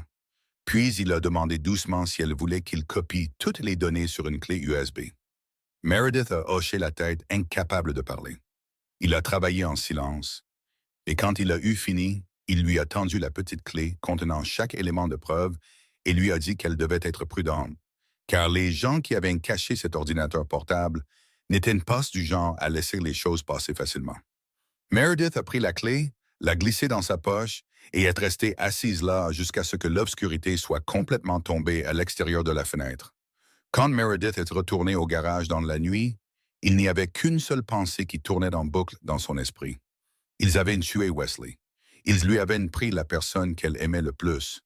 Ils l'avaient jeté dans le désert pour mourir afin d'effacer toute trace. Mais ils s'étaient trompés. Ils n'avaient pas réussi à la tuer. Et maintenant, elle avait une arme avec laquelle se venger. Meredith a resserré sa prise sur le volant, et dans l'obscurité, ses yeux gris-bleus brûlaient du feu d'une résolution absolue. Ils paieraient pour ce qu'ils avaient fait, jusqu'au dernier. et personne ne serait épargné. Quelques jours seulement après avoir découvert la vérité sur la mort de Wesley, alors que Meredith était encore sous le choc et essayait de décider de ce qu'elle devait faire, la nature lui a porté un autre coup. La vieille des radios du garage a averti de la plus grande tempête de sable à balayer le désert du Nevada en 10 ans, exhortant tout le monde à trouver un abri sûr immédiatement. Meredith a regardé par la fenêtre vers l'horizon où le ciel prenait une teinte jaune sale effrayante et elle a su qu'elle n'avait aucun moyen de partir. Le vieux pick-up n'était pas assez solide pour la transporter loin à travers une tempête de sable et elle n'avait nulle part où aller. Tout ce qu'elle pouvait faire, c'était rester où elle était et prier pour que le garage soit assez solide pour survivre à ce qui arrivait. La tempête a frappé au milieu de la nuit, sans autre avertissement que le rugissement du vent qui montait au loin et se rapprochait à toute vitesse. Le vent hurlait comme une meute de loups affamés en chasse, déchirant l'obscurité et projetant du sable surtout avec une force impitoyable. Le sable claquait contre les murs du garage comme de la grêle, martelant sans relâche comme si 1000 balles étaient tirées sur la structure en ruine. Meredith a entendu le bruit du verre se brisant dans la serre. Elle a entendu le métal grincer alors que le cadre en fer se pliait sous la pression. Elle a entendu les poules crier de panique sous la tempête. Elle s'est recroquevillée dans le coin du garage, les bras sur la tête, tremblant non pas de froid, mais de peur de la puissance brutale de la nature. Pendant cette nuit interminable, tout ce qu'elle pouvait faire était de rester là, écoutant le vent hurler et le sable battre contre les murs, priant pour que le béton fissuré autour d'elle soit assez solide pour la maintenir en vie. Quand le matin est venu et que la tempête a commencé à s'estomper, Meredith est sortie du garage et est restée figée devant le spectacle qui l'attendait. La serre qu'elle avait mis tant d'efforts à construire n'était plus qu'un amas de débris. Du verre brisé était éparpillé partout. Le cadre en fer était tordu comme des allumettes. Son potager était dévasté. Les plantes arrachées du sol et éparpillées partout sous des amoncellements de sable jaune. Le poulailler s'était effondré et elle n'a trouvé que 2 poules encore en vie. Les autres avaient disparu, soit emportées par la tempête, soit enterrées sous les ruines. 2 mois de travail, 2 mois de sueur et de larmes s'étaient transformés en poussière en une seule nuit. Meredith s'est effondrée au milieu de la dévastation, la tête baissée, voulant pleurer, mais n'ayant plus de larmes à verser. Elle avait déjà trop pleuré pour Wesley, pour la cruauté du destin, pour la vérité brutale qu'elle venait de découvrir. Et maintenant, son corps n'avait plus rien à donner. L'idée d'abandonner lui a traversé l'esprit. Peut-être que la famille Tully avait raison. Peut-être qu'elle n'était pas assez forte pour survivre dans un endroit comme celui-ci. Peut-être qu'elle devrait se rendre et accepter le sort qu'ils avaient voulu pour elle depuis le début. Mais elle a alors baissé les yeux sur ses mains colleuses, sur les cicatrices laissées par les clés, sur la peau dure formée en creusant la terre. Et l'image de Wesley à genoux sur cette route déserte dans la vidéo lui est revenue en mémoire. Ils avaient tué son mari. Ils l'avaient voulu morte. Si elle l'abandonnait maintenant, il gagnerait. Meredith s'est relevée lentement, péniblement. Mais elle s'est relevée seule, sans attendre que quelqu'un la sauve. Sans espérer la pitié de personne, elle a commencé à nettoyer, ramassant chaque éclat de verre brisé, dégageant chaque bord de fer tordu, rassemblant tout ce qui pouvait encore être utilisé. Ses mains saignaient à cause des coupures de verre brisées. Sa peau brûlait sous le soleil féroce, mais elle ne s'est pas arrêtée. Le premier jour, elle a déblayé les décombres. Le deuxième jour, elle a commencé à reconstruire le cadre en fer avec ce qui restait. Le troisième jour, la nouvelle serre était terminée, plus petite que la première, mais plus solide, plus stable, plus résiliente, tout comme elle. Ce soir-là, Meredith se tenait devant la nouvelle serre et regardait le soleil descendre lentement derrière l'horizon, colorant tout le désert d'une teinte orange flamboyante. Elle n'avait besoin de la pitié de personne. Elle n'avait besoin de personne pour la secourir. Elle pouvait se relever toute seule. La tempête l'avait mise à l'épreuve. La nature lui avait jeté tout ce qu'elle avait de plus cruel. Et pourtant, elle était toujours là, toujours en vie, toujours en train de se battre. Elle était bien plus forte qu'elle ne l'avait jamais cru. Et maintenant, elle le savait. Aucune tempête, aucune famille Tully, rien dans ce monde ne pourrait la vaincre, à moins qu'elle ne le permette. Meredith a souri, un sourire fatigué, mais rempli de résolution. Puis elle est entrée dans la nouvelle serre pour recommencer à planter depuis le début. À Las Vegas, dans le bureau somptueux au dernier étage d'un immeuble appartenant à la famille Tully, Conrad était assis derrière un bureau en chêne coûteux lorsque la porte s'est ouverte et l'un de ses hommes de confiance est entré. L'homme a posé un dossier sur le bureau et a dit qu'il y avait des informations importantes sur la parcelle de terre qu'ils avaient donnée à la veuve de Wesley. Conrad a froncé les sourcils, incapable de comprendre pourquoi une étendue de désert aride mériterait un rapport, mais il a quand même ouvert le dossier. Ses yeux se sont écarquillés de plus en plus en lisant ce qu'il y avait à l'intérieur, et son visage lourd est devenu rouge foncé de colère. La terre qu'il pensait être un terrain vague sans valeur se trouvait en fait directement au-dessus d'une source d'eau souterraine massive. Le genre de choses que les gens de l'immobilier du désert du Nevada appelaient de l'or blanc, valant des millions de dollars. Ils avaient jeté cette veuve détestable sur une mine d'or sans jamais s'en rendre compte. Et maintenant, la fille était assise sur toute cette richesse. Conrad a frappé la main sur le bureau et a rugi que c'était une erreur inexcusable. Il a ordonné que tout soit préparé immédiatement. Il irait personnellement reprendre cette terre. Et cette fois, cette veuve n'aurait plus nulle part où fuir. Delilah, qui était assise dans un fauteuil dans le coin de la pièce, a eu un petit sourire froid et a dit qu'elle avait soupçonné dès le début que laisser Meredith en vie était une erreur. Conrad a hoché la tête et a dit que cette fois, il réglerait les choses complètement, sans aucune pitié pour quelqu'un qui ne méritait pas de vivre. Quelques jours plus tard, un matin, alors que Meredith s'occupait du potager qu'elle venait de replanter après la tempête, elle a entendu le bruit d'un moteur de voiture au loin. Mais ce n'était pas le grognement familier des VUS noirs. C'était le ronronnement doux et luxueux d'une Mercedes haut de gamme. Elle s'est redressée, tenant toujours la houe à la main, et a regardé la voiture noire et brillante s'arrêter devant le garage. La porte s'est ouverte et Conrad Tully en est sorti, toujours corpulent, toujours le visage rougeau, toujours avec ses yeux fuyants et avides. Derrière lui se trouvaient deux gardes du corps costaud, en costume noir, et un homme mince au visage de rat portant une mallette. De toute évidence, un avocat. La rage a envahi la poitrine de Meredith au moment où elle a vu l'homme qui avait tué son mari marcher sur sa terre, comme s'il en était le propriétaire. Conrad a regardé autour de lui, observant les rangées vertes du jardin, la serre nouvellement reconstruite, les poules caquetant dans la cour, et un sourire narquois s'est étendu sur son visage. Il a dit que c'était impressionnant. Il a dit qu'elle avait très bien fait, transformant un terrain vague en un endroit où il faisait bon vivre. Meredith n'a pas répondu. Elle est seulement restée là et l'a regardé droit dans les yeux avec un regard froid comme l'acier. Elle n'a pas reculé. Elle n'a pas baissé la tête. Elle n'a pas montré de peur, même si son cœur battait fort dans sa poitrine. Conrad s'est approché un peu plus et a dit qu'il était venu avec une offre équitable, que cette terre appartenait légalement à la famille Tully et que Meredith n'avait aucun document prouvant sa propriété. Il était prêt à lui payer une petite somme d'argent pour qu'elle puisse partir et commencer une nouvelle vie ailleurs. Il a dit que c'était la dernière gentillesse que la famille Tully lui offrirait jamais. Meredith a resserré sa prise sur le manche de la houe, luttant pour contrôler la fureur qui bouillait en elle. Elle a dit qu'ils l'avaient jeté ici, avaient traité cet endroit comme une décharge où ils pouvaient se débarrasser d'elle, et maintenant ils n'avaient aucun droit de revenir et de réclamer ce qu'ils avaient eux-mêmes jeté. Conrad a eu un rire froid, et ses yeux ont brillé de menace alors qu'il disait qu'elle avait 48 heures pour reconsidérer. Si elle ne signait pas les papiers de transfert, tout ici serait rasé, et elle se retrouverait avec rien. Il s'est retourné et s'est éloigné. Et en passant devant le jardin, l'un des gardes du corps a nonchalamment renversé plusieurs pots de plantes de tomates. Un sourire narquois s'étalant sur son visage. Meredith a serré le poing si fort que ses ongles se sont enfoncés dans ses paumes. Mais elle n'a pas réagi. Elle n'a pas crié. Elle ne s'est pas jetée sur eux. Elle savait que ce n'était pas le moment. Elle avait besoin de patience. Elle devait attendre le bon moment. La Mercedes s'est éloignée, laissant derrière elle une traînée de poussière rouge et les pots cassés. Meredith est restée là longtemps, regardant la voiture jusqu'à ce qu'elle disparaisse à l'horizon.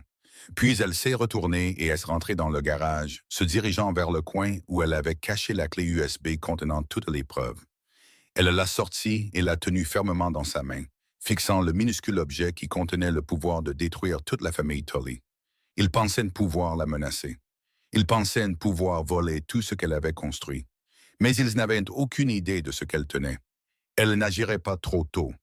Elle attendrait le moment parfait. Et quand ce moment viendrait, elle leur ferait payer pour tout. Meredith s'est effondrée sur le sol en béton froid, le dos contre le mur, la clé USB toujours serrée dans sa main. Elle a fermé les yeux et le visage de Wesley lui est apparu en esprit. Son sourire chaleureux, ses mains tenant les siennes, sa voix lui disant que la connaissance était une arme que personne ne pourrait jamais lui enlever.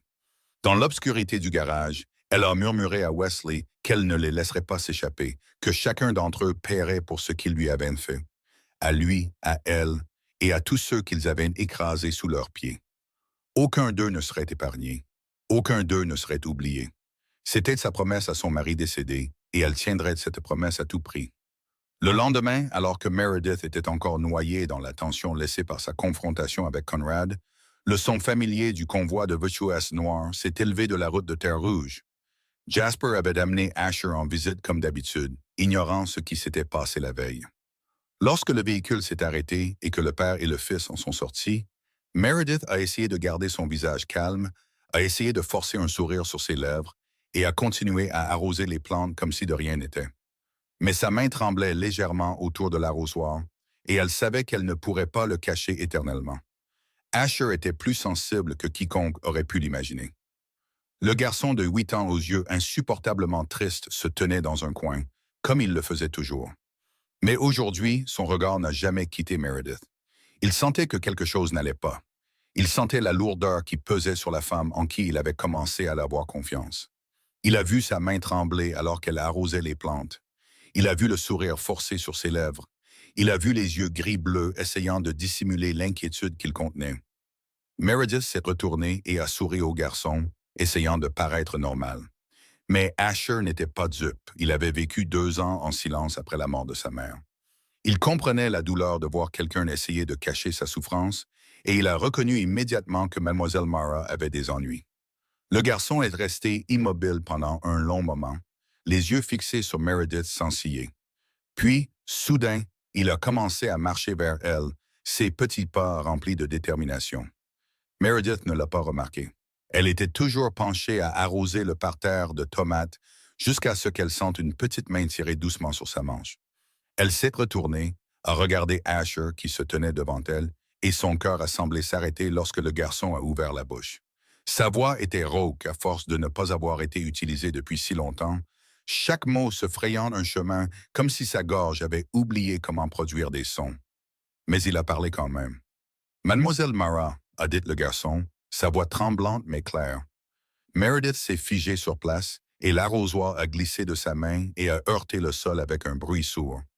Elle a fixé l'enfant, incapable de croire ce qu'elle avait entendu. Asher avait parlé. Pour la première fois en 2 ans de silence, le garçon avait retrouvé sa voix. Jasper, qui se tenait à quelques mètres de là, est devenu immobile comme une pierre. L'expression froide qu'il portait toujours s'est brisée en un instant, et ses yeux se sont écarquillés d'incrédulité. Asher a continué à parler, chaque mot difficile, comme s'il soulevait des pierres de sa langue. Il lui a dit de ne pas partir. Il l'a supplié de ne pas partir comme sa mère l'avait quitté. Meredith est tombée à genoux devant lui et a pris ses 2 petites mains glacées dans les siennes. Ses yeux sont devenus rouges de larmes retenues, mais elle a lutté pour ne pas les laisser couler. Elle lui a dit qu'elle n'allait nulle part,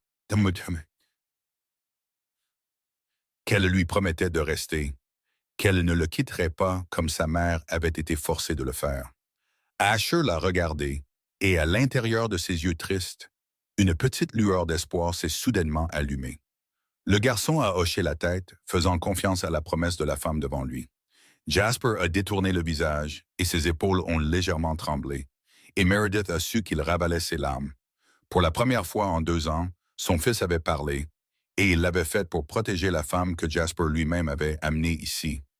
Après qu'Asher soit entré dans le garage pour jouer avec les poules comme il le faisait toujours, Jasper s'est approché de Meredith.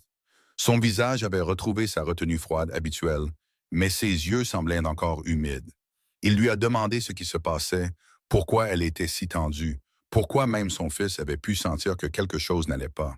Meredith a hésité un moment, puis a décidé de lui parler de Conrad Tully, de la menace des 48 heures, de la volonté de la famille Tully de lui reprendre cette terre.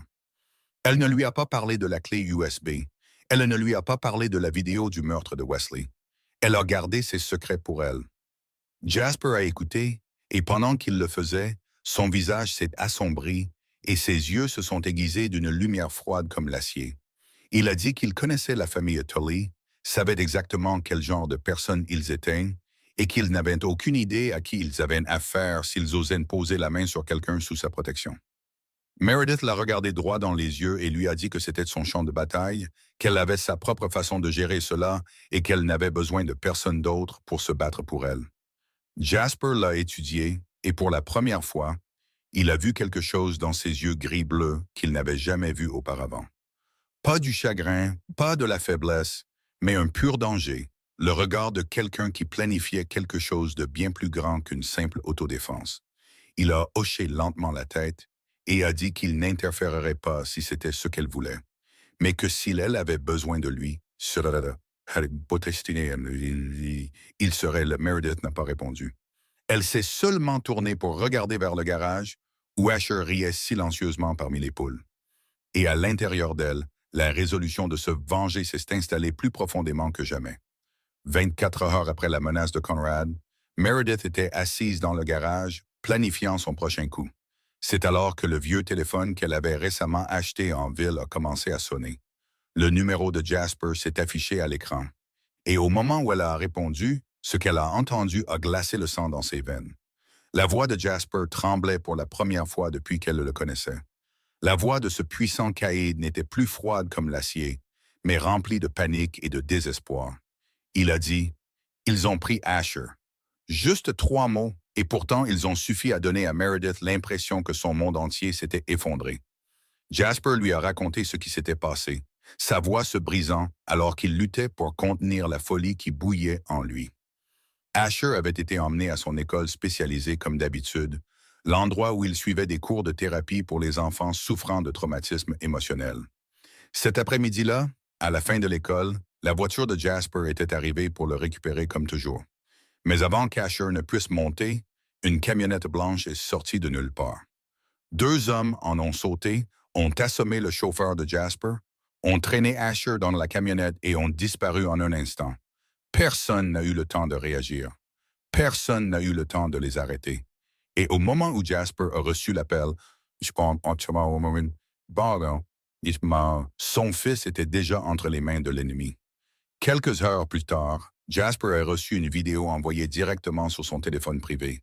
Dans la vidéo, Asher était assis dans une pièce sombre, les yeux bandés d'une bande de tissu noir, les mains liées dans le dos, son petit corps tremblant de peur. Il ne pleurait pas, il ne criait pas. Il était silencieux, tout comme il l'avait été pendant les 2 dernières années. Mais la terreur était visible dans chaque petit mouvement de son corps. Puis la voix de Conrad Tully est arrivée, épaisse de triomphe et de menace, disant qu'il savait que Jasper protégeait cette veuve, et que c'était l'avertissement. Retirez vos hommes de cette terre. Coupez tous les liens avec Meredith. Sinon, le garçon n'aura jamais la chance de rentrer à la maison. La vidéo s'est terminée. L'écran est devenu noir et Jasper est resté là, le téléphone à la main, se sentant complètement impuissant pour la première fois de sa vie. Jasper était hors de lui. Il voulait mobiliser toute la force du syndicat Consincade. Il voulait envoyer ses hommes écraser la famille Tully. Il voulait déchiqueter Conrad de ses propres mains. Mais ses hommes l'ont averti que Conrad utilisait Asher comme bouclier. Et tout mouvement violent pourrait mettre le garçon dans un danger encore plus grand.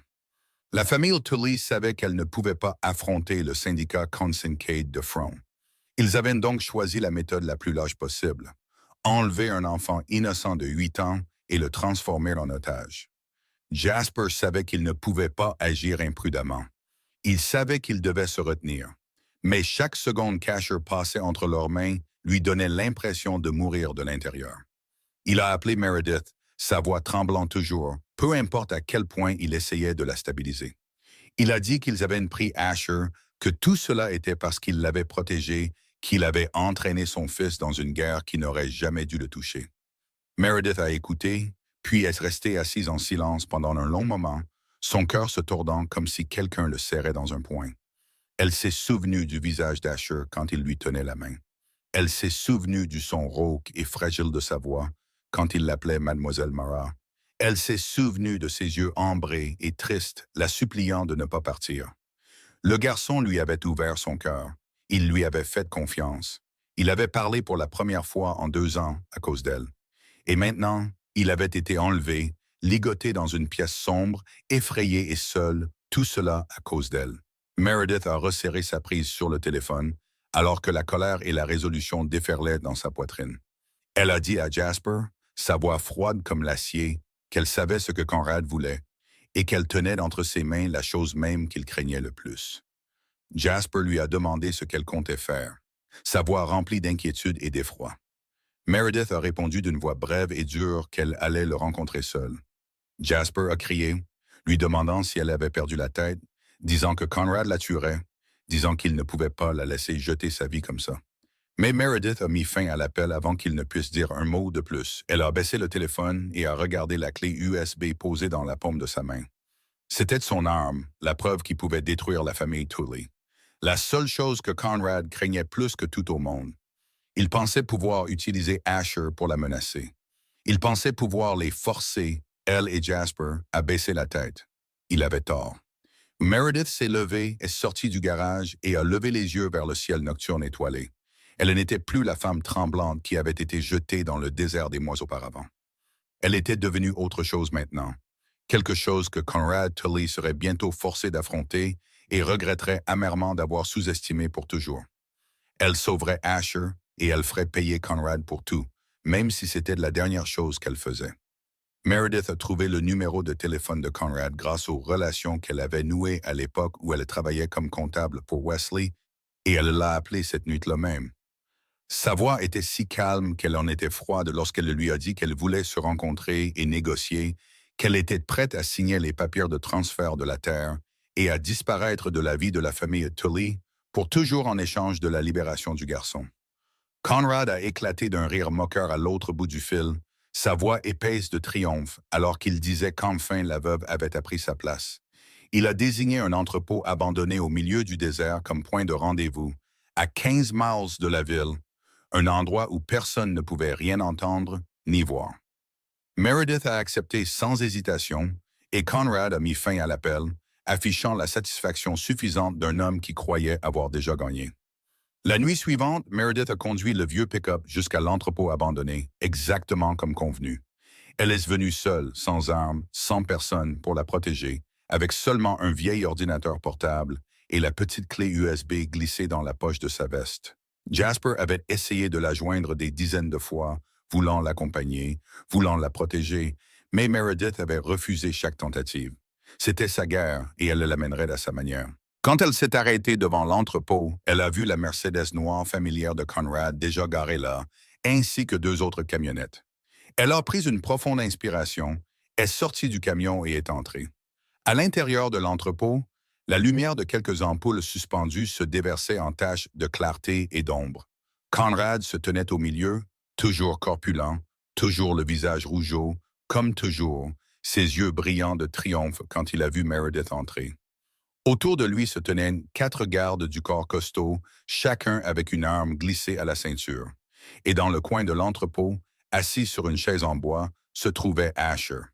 Les yeux du garçon étaient bandés d'un tissu noir, ses mains liées dans le dos, son petit corps tremblant légèrement. Meredith a senti une douleur aiguë lui poignarder la poitrine à sa vue, mais elle s'est forcée à ne pas le montrer, gardant son visage aussi froid que la pierre alors qu'elle marchait vers Conrad. Conrad s'est moqué d'elle et a dit qu'enfin elle avait appris sa place, qu'il avait pensé qu'il aurait besoin de mesures bien plus dures avant de pouvoir la faire plier. Meredith n'a pas répondu à l'insulte. Elle a seulement posé le vieil ordinateur portable sur une caisse en bois à proximité et l'a ouvert d'une main ferme. Elle a dit qu'elle avait quelque chose qu'il voulait, mais avant de signer des papiers, elle voulait qu'il voie quelque chose d'abord. Conrad a froncé les sourcils, incapable de comprendre ce qu'elle faisait. Mais sa propre arrogance l'a rendu négligent. Il s'est approché et a fait signe à ses hommes de la laisser continuer. Meredith a sorti la clé USB de sa poche, l'a insérée dans l'ordinateur portable et a tourné l'écran vers Conrad. Elle a appuyé sur lecture et la vidéo a commencé. L'image d'une route déserte est apparue. Puis la voiture, puis Wesley traîné hors de celle-ci et forcé à se mettre à genoux sur la route. Conrad, dans la vidéo, est entré dans le cadre. Son visage lourd était clairement visible dans l'éblouissement des phares, et sa voix a retenti, vive et froide, alors qu'il disait que Wesley en savait trop, et que c'était le prix qu'il devait payer. L'écran est devenu noir, un son sec et craquant a résonné dans l'entrepôt, et puis la vidéo s'est terminée. Le visage de Conrad est devenu pâle. La sueur a commencé à perler sur son front. Il a fixé l'écran de l'ordinateur portable avec des yeux larges et horrifiés, incapable de croire ce qu'il venait de voir. Les 4 gardes du corps se sont jetés des regards inquiets. Ils n'étaient pas au courant de cela. Ils ne savaient pas que leur patron était un meurtrier. Meredith se tenait là, sa voix parfaitement stable alors qu'elle disait que la vidéo avait déjà été copiée et envoyée à 3 adresses e-mail avec une diffusion programmée. Le FBI, la presse et Jasper Kincaid. Si elle ne passait pas un appel confirmant sa sécurité dans les 30 minutes, tous les 3 recevraient la vidéo ainsi que l'intégralité des archives du blanchiment d'argent de la famille Tully au cours des 10 dernières années. Conrad lui a hurlé dessus, disant qu'elle bluffait, qu'elle n'oserait pas le faire. Meredith l'a regardé droit dans les yeux et sa voix est devenue plus froide que la glace alors qu'elle lui disait qu'il avait assassiné son mari, lui avait volé la personne qu'elle aimait le plus et l'avait jeté dans le désert pour mourir. Puis elle lui a demandé ce qu'il pensait qu'il lui restait à perdre, ce qu'il pensait qu'il lui restait à craindre. Elle avait déjà tout perdu et maintenant, il ne lui restait que la vérité et la détermination de le faire payer. Le silence a envahi l'entrepôt. L'air est devenu si épais qu'on aurait pu le couper au couteau. Les gardes du corps se sont figés. Aucun d'eux n'osait bouger, leurs yeux passant de Conrad à Meredith et de nouveau à l'écran de l'ordinateur, où l'image de son crime semblait encore flotter dans l'air. Conrad se tenait là, la sueur coulant sur son visage, ses mains se serrant et se desserrant, sa bouche bougeant sans un son. Pour la première fois de sa vie, l'homme puissant qui avait terrifié tant d'autres n'avait aucune idée de quoi faire. Il s'était retrouvé face à un ennemi qu'il n'avait jamais attendu.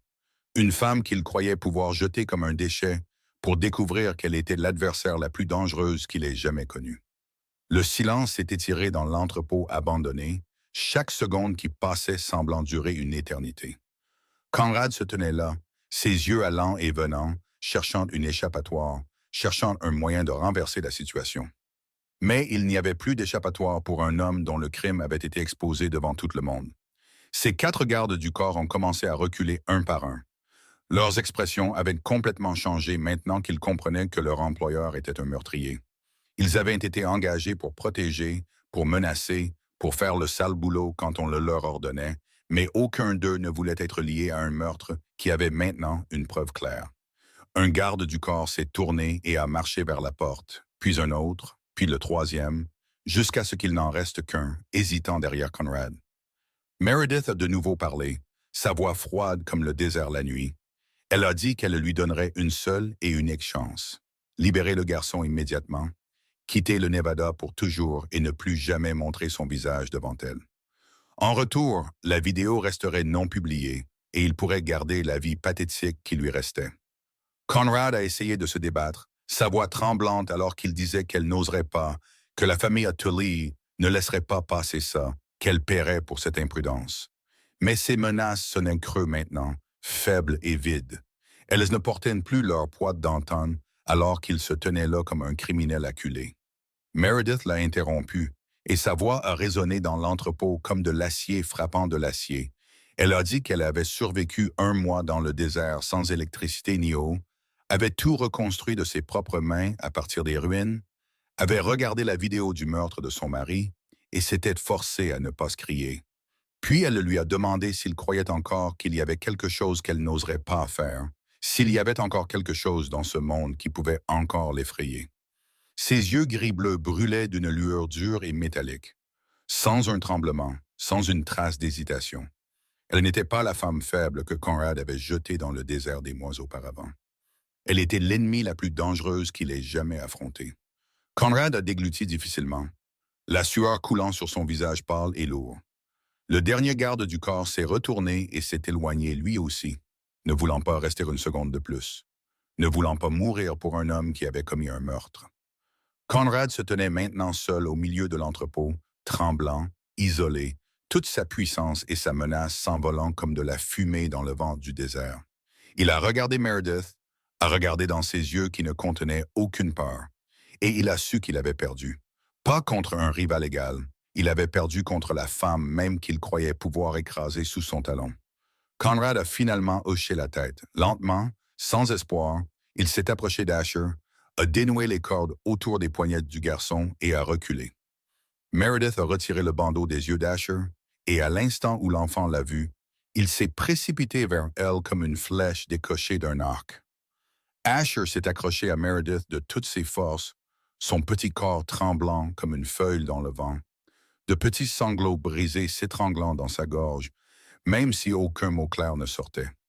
Meredith l'a enveloppé dans ses bras, une main caressant ses cheveux emmêlés, lui murmurant qu'elle était là, qu'il était en sécurité maintenant, que personne ne lui ferait plus jamais de mal. Conrad a reculé vers la porte, son visage tordu de fureur et de peur. Il est monté dans la Mercedes, le moteur a rugi et la voiture a filé dans la nuit, disparaissant dans la poussière rouge du désert. Meredith est restée là, tenant toujours Asher dans ses bras, regardant la voiture jusqu'à ce qu'elle disparaisse à l'horizon. Elle avait gagné, non pas avec des armes ou la violence, mais avec l'intelligence, avec l'endurance, avec une volonté qui refusait de plier devant l'injustice. Des bruits de pas ont retenti derrière l'entrepôt et Jasper est apparu, son visage froid familier maintenant rempli d'inquiétude et d'émotion. Il avait attendu dehors en embuscade, comme Meredith l'avait prévu, prêt à intervenir si les choses tournaient mal. Mais à la fin, elle n'avait pas eu besoin de son aide. Jasper a couru en avant, est tombé à genoux à côté d'Asher et a pris son fils dans ses bras. Des larmes coulaient sur le visage du puissant caïd, les larmes qu'il avait retenues pendant 2 longues années depuis la mort de sa femme. Il a tenu Asher comme s'il ne voulait plus jamais le lâcher, murmurant des excuses pour ne pas avoir réussi à le protéger. Puis Jasper a levé la tête et a regardé Meredith avec une expression entièrement différente. Il n'y avait plus de simple curiosité, plus de simple respect, mais une admiration absolue pour la femme qui avait affronté l'ennemi seule et avait gagné. Il lui a dit qu'elle avait sauvé son fils, qu'il ne savait pas comment il pourrait jamais la remercier. Meredith a secoué la tête et a dit qu'elle n'avait pas besoin de remerciements, qu'elle avait seulement fait ce qu'elle devait faire. Elle a levé les yeux vers le ciel nocturne étoilé, et pour la première fois depuis la mort de Wesley, elle a eu l'impression d'avoir remboursé une dette envers lui. Elle ne les avait pas laissés s'échapper. Elle avait forcé l'homme qui avait assassiné son mari à s'incliner dans la défaite, et elle avait protégé le petit garçon qu'elle avait promis de ne jamais abandonner. Une semaine après la confrontation dans l'entrepôt, une nouvelle choquante a secoué tout Las Vegas. Conrad Tully a été arrêté à la frontière mexicaine alors qu'il tentait de fuir les États-Unis. Le FBI avait reçu un paquet de preuves d'une source anonyme, comprenant des séquences vidéo du meurtre de Wesley Tully et des centaines de fichiers prouvant les opérations de blanchiment d'argent à grande échelle de la famille Tully sur une période de 10 ans. Meredith a appris la nouvelle par la vieille radio du garage et elle a su immédiatement que cela ne venait pas d'elle. Elle avait tenu sa promesse. Elle n'avait pas envoyé la vidéo, comme elle l'avait juré à Conrad cette nuit-là, mais quelqu'un d'autre l'avait fait à sa place. Meredith est allée en ville et est entrée dans le petit magasin de réparation d'ordinateurs de Monty Briggs. Le vieil homme aux cheveux argentés en bataille était assis derrière le comptoir comme toujours. Ses yeux vifs derrière d'épaisses lunettes se sont levés pour rencontrer les siens quand elle est entrée. Elle n'a pas eu besoin de demander. Elle l'a seulement regardé avec l'expression de quelqu'un qui savait déjà tout. Monty a poussé un soupir las et a hoché la tête, admettant que c'était lui qui avait envoyé les preuves au FBI. Quand Meredith lui a demandé pourquoi, le vieil homme l'a regardé avec les yeux de quelqu'un qui avait vécu assez longtemps pour comprendre le poids de la justice. Il a dit qu'un meurtrier ne méritait pas le pardon, qu'elle avait donné à Conrad une chance de partir et de vivre en paix, mais il ne méritait pas cette clémence. Il a dit qu'il avait vécu assez longtemps pour savoir quand la justice devait être rendue. Et c'était l'un de ces moments. Meredith ne savait pas quoi dire. Elle a seulement pris sa main, un geste silencieux de gratitude qui n'avait pas besoin de mots. La famille Tully s'est complètement effondrée dans les semaines qui ont suivi. Delilah a été mise en examen pour son implication dans l'opération de blanchiment. Les actifs de la famille ont été gelés. Leur somptueux manoir a été mis sous scellé Et tout ce dont il s'était autrefois enorgueilli s'est dissous en fumée. Les personnes qui avaient traité Meredith comme un déchet, qui l'avaient jeté dans le désert pour mourir, se sont retrouvées face à la justice qu'elles avaient évitée si longtemps. Et la terre aride qu'ils avaient crue sans valeur, la même terre qu'ils avaient utilisée pour se débarrasser de Meredith, était maintenant officiellement reconnue comme sa propriété légale. Elle n'était plus la veuve rejetée. Elle était la propriétaire légitime de cette terre, la femme qui avait transformé la poussière en richesse vivante. Par une nuit de pleine lune quelques semaines plus tard, quand tout s'était enfin calmé et que la vie avait commencé à retrouver un rythme plus stable, Jasper est venu voir Meredith. Il n'a pas apporté de matériaux de construction, il n'a pas apporté de nourriture, il n'a rien apporté du tout, sauf lui-même. Il est sorti du familier VUS noir, et cette fois, Escher n'était pas avec lui. Puis il a marché vers Meredith, qui était assise sur le perron du garage, contemplant le désert. Elle n'a pas été surprise de le voir, comme si une partie d'elle savait déjà qu'il viendrait. Jasper s'est assis à côté d'elle, épaule contre épaule, et pendant un long moment, ils n'ont rien dit, regardant seulement la pleine lune suspendue au-dessus du ciel du désert. Jasper est resté silencieux pendant un certain temps, comme s'il cherchait les mots justes pour dire ce qu'il avait sur le cœur. Puis enfin, il a parlé, sa voix profonde et lente, lui disant qu'elle avait sauvé son fils, avait ramené un enfant silencieux depuis 2 ans dans le monde des vivants, elle avait fait parler Asher pour la première fois depuis le jour de la mort de sa mère. Il a dit qu'elle n'avait pas seulement sauvé Asher, elle l'avait sauvé lui aussi, le sortant de l'abîme sombre où il s'était enfermé après la disparition de Céleste. Meredith a légèrement secoué la tête et a dit qu'elle s'était sauvée elle-même aussi. Et c'est aussi qu'en les aidant, elle avait en quelque sorte retrouvé son propre chemin vers qui elle était. Jasper s'est tourné pour la regarder, ses yeux brillants sous le clair de lune. Lentement, il a tendu la main et a pris sa main rugueuse dans la sienne, la première fois qu'il la touchait depuis leur rencontre. Sa main était chaude et forte, mais le geste lui-même était d'une douceur inattendue. Il lui a dit qu'il ne savait pas à quoi ressemblerait l'avenir, ne savait pas ce qui les attendait. Mais il savait une chose avec certitude. Il voulait qu'elle fasse partie de cet avenir. Meredith a senti son cœur commencer à battre plus vite, et une émotion qu'elle croyait morte avec Wesley s'est soudainement ravivée. Elle a levé son regard vers le ciel étoilé et a pensé à Wesley, à l'amour qu'ils avaient en partagé, aux promesses que la mort avait volées. Dans le silence de son cœur, elle a murmuré à son défunt mari comme s'il pouvait encore l'entendre, lui disant qu'elle avait trouvé un homme bien, demandant sa bénédiction pour continuer à vivre, pour se laisser aimer à nouveau. Elle croyait que Wesley aurait compris, aurait voulu qu'elle trouve le bonheur au lieu de se noyer pour toujours dans le chagrin. Puis elle s'est retournée vers Jasper, ses yeux gris-bleu brillants sous le clair de lune, et lui a dit qu'elle le voulait aussi, mais qu'elle avait besoin de temps. Avait besoin de prendre les choses une étape à la fois. Jasper a hoché la tête, et un rare sourire a touché le visage de l'homme puissant qui avait porté la froideur comme une armure pendant si longtemps. Il a dit que peu importe le temps que cela prendrait, c'était bien, qu'il serait là, qu'il attendrait qu'elle soit prête. Ils sont restés assis là, leurs mains toujours jointes, regardant le désert s'étendre sous la lune d'argent. Il n'y avait pas de grandes promesses, pas de déclarations d'amour creuses, seulement la présence silencieuse de l'un à côté de l'autre, seulement la paix de ce seul moment. 2 personnes brisées par la vie, 2 personnes qui avaient chacune perdu l'être aimé, s'étaient trouvées au milieu d'un désert désolé. Et peut-être que c'était le début de quelque chose de nouveau, de doux, de quelque chose qui valait la peine d'attendre. 2 ans plus tard, la terre aride qui n'était autrefois qu'un terrain vague s'était transformée en un complexe écotouristique célèbre dans tout le Nevada. L'endroit qui n'avait autrefois contenu que de la poussière, des ruines et de la désolation était maintenant un paradis luxuriant au milieu du désert, avec des jardins tentaculaires, des serres modernes et de charmants petits bungalows accueillant des voyageurs de partout. Les journaux ont écrit sur Meredith, l'appelant la femme qui a transformé le désert en oasis, un symbole d'endurance et d'une volonté inébranlable. De la veuve qui avait été jetée dans le désert, elle était devenue une femme d'affaires admirée, la preuve vivante qu'aucune épreuve ne peut vaincre une âme humaine, à moins que cette âme ne le permette. Jasper avait complètement laissé derrière lui le monde interlope, abandonnant son empire de casino et chaque parcelle sombre de cette vie pour se concentrer sur des affaires légitimes avec Meredith. Il n'était plus le fantôme redouté de Las Vegas. Il était simplement un homme ordinaire maintenant, un mari, un père et un partenaire commercial de confiance. Asher, le petit garçon silencieux qu'il avait été, était maintenant un garçon de 10 ans plein de vie, prompt à rire, prompt à parler, et il appelait Meredith maman aussi naturellement que si elle avait toujours été sa mère.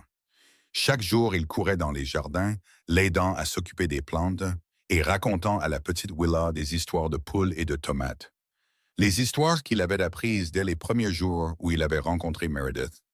Willa, la fille de 6 mois de Meredith et Jasper, avait été nommée en l'honneur de Wesley, en hommage à l'homme qui avait autrefois aimé Meredith et lui avait appris la valeur de sa propre âme. Ce matin-là, alors que le soleil se levait à l'horizon et peignait le désert d'or et d'orange flamboyant, Meredith se tenait sur le balcon de leur nouvelle maison et regardait les jardins en contrebas. Le vert des plantes brillait de 1000 feux contre la mer infinie de sable jaune, comme un miracle né sur la terre la plus rude du monde.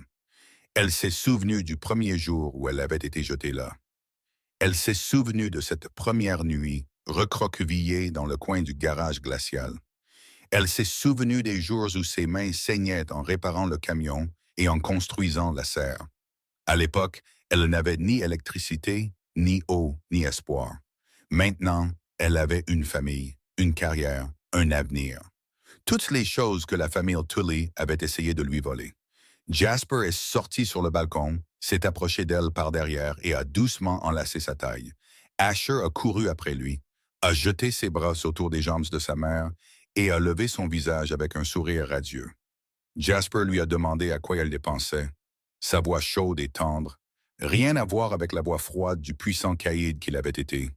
Meredith a souri et a regardé au loin, vers le désert qui s'étendait à l'infini sous l'aube. Elle a dit qu'ils avaient pensé l'enterrer dans le désert. Ils avaient pensé de la jeter dans un endroit où personne ne voudrait jamais aller. Ils avaient pensé qu'elle mourrait tranquillement et disparaîtrait. Elle a fait une pause, a respiré l'air pur du matin, puis a dit qu'ils avaient oublié une chose. Le désert est l'endroit où se forment des diamants. Sous la plus grande pression et la chaleur la plus rude, les plus beaux diamants naissent. Asher a levé les yeux et a demandé ce qu'elle voulait dire, ses grands yeux pleins de curiosité. Meredith s'est penchée, l'a embrassé sur le front et a dit qu'elle voulait dire que rien ne pouvait vaincre leur famille. Aucune tempête, aucun ennemi, aucun désert ne pourrait jamais les empêcher de vivre et de s'aimer. Asher a hoché la tête comme s'il comprenait chaque mot, puis est retourné à l'intérieur pour jouer avec sa petite sœur. Ils l'ont jetée comme un déchet. Ils ne savaient pas qu'elle était une graine. Et une graine, quand elle tombe dans la bonne terre, devient une forêt. Meredith se tenait là, dans les bras de Jasper, regardant le soleil se lever plus haut sur le désert. Sa lumière dorée se déversant sur le monde verdoyant qu'elle avait créé à partir de rien. Au loin, le rire d'Asher résonnait dans l'air et le babillage de la petite Willa s'élevait pour le rejoindre. Et Meredith savait que c'était la vie qu'elle avait toujours méritée. Non pas parce que quelqu'un la lui avait donnée, mais parce qu'elle l'avait conquise avec sa propre sueur, ses propres larmes et une volonté qui ne s'était jamais rendue. Le désert du Nevada s'étendait derrière elle comme un témoin silencieux d'une renaissance miraculeuse, du voyage d'une femme qui était ressuscitée de ses cendres comme un phénix après avoir été rejetée. Merci d'être resté avec nous jusqu'à la toute fin de cette histoire. Si cette histoire a touché votre cœur, s'il vous plaît, abonnez-vous à notre chaîne, appuyez sur j'aime et partagez cette vidéo pour nous soutenir afin que nous puissions continuer à vous apporter des histoires pleines de sens chaque jour. Nous aimerions vraiment savoir ce que le parcours de Meredith vous a fait ressentir. Alors, s'il vous plaît, laissez un commentaire ci-dessous et partagez ce que vous avez sur le cœur. Chaque commentaire que vous laissez est une source profonde d'encouragement qui nous aide à continuer chaque jour. Nous souhaitons à tous ceux qui regardent cette vidéo une bonne santé, une vie joyeuse et la paix à chaque nouveau jour. Au revoir pour l'instant et à bientôt dans la prochaine vidéo.